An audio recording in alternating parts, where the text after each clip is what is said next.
Chapter 3. Ruling the Countryside. The company becomes the Divan. On 12th August 1765, the Mughal Emperor appointed the East India Company as the Divan of Bengal. The actual event most probably took place in Robert Clive's tent with a few Englishmen and Indians as witnesses. But in this painting, the event is shown as a majestic occasion taking place in a grand setting. The painter was commissioned by Clive to record the memorable events in Clive's life. The grant of Diwani clearly was one such event in British imagination. As Divan, the company became the chief financial administrator of the territory under its control. Now, it had to think of administering the land and organizing its revenue resources. This had to be done in a way that could yield enough revenue to meet the growing expenses of the company. A trading company had also to ensure that it could buy the products it needed and sell what it wanted. Over the years, the company also learned that it had to move with some caution. Being an alien power, it needed to pacify those who in the past had ruled the countryside and enjoyed authority and prestige. Those who had held local power had to be controlled, but they could not be entirely eliminated. How was this to be done? In this chapter, we will see how the company came to colonize the countryside, organize revenue resources, redefine the rights of people, and produce the crops it wanted. अगर आप अपने syllabus के सारे chapters इस format में देखना चाहते हैं तो हमें डिस्क्रिप्शन में दिए गए नंबर पर कॉल करें. Revenue for the company.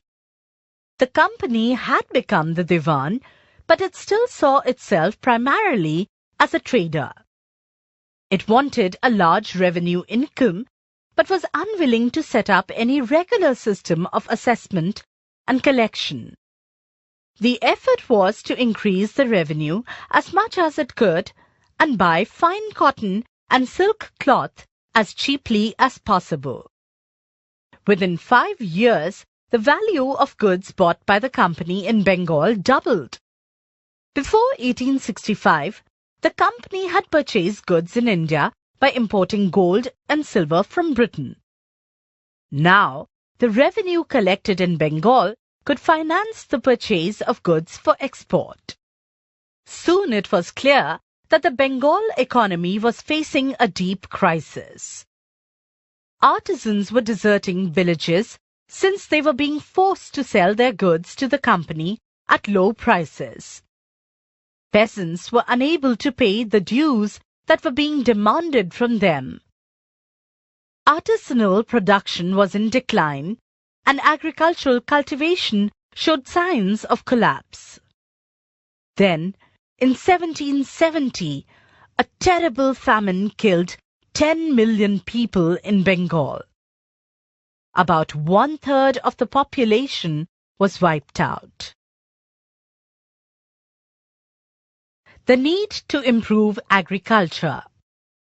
If the economy was in ruins, could the company be certain of its revenue income? Most company officials began to feel that investment in land had to be encouraged and agriculture had to be improved. How was this to be done? After 2 decades of debate on the question, the company finally introduced the permanent settlement in 1793. By the terms of the settlement, the Rajas and Talukdars were recognized as Zamindars. They were asked to collect rent from the peasants and pay revenue to the company. The amount to be paid was fixed permanently, that is, it was not to be increased ever in future.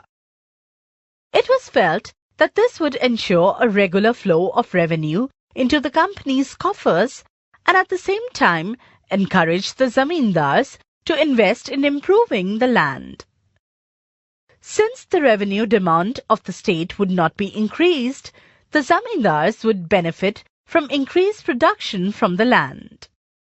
अगर आप अपने syllabus के सारे chapters इस format में देखना चाहते हैं तो हमें डिस्क्रिप्शन में दिए गए नंबर पर कॉल करें. Coal broke on Bengal riots. In many villages in Bengal, some of the powerful riots did not cultivate, but instead gave out their lands to others, that is, the under-tenants, taking from them very high rents. In 1806, H.T. Colebrook described the conditions of these under-tenants in Bengal. The under-tenants, depressed by an excessive rent in kind and by usurious returns from the cattle, seed, and subsistence advanced to them, can never extricate themselves from debt.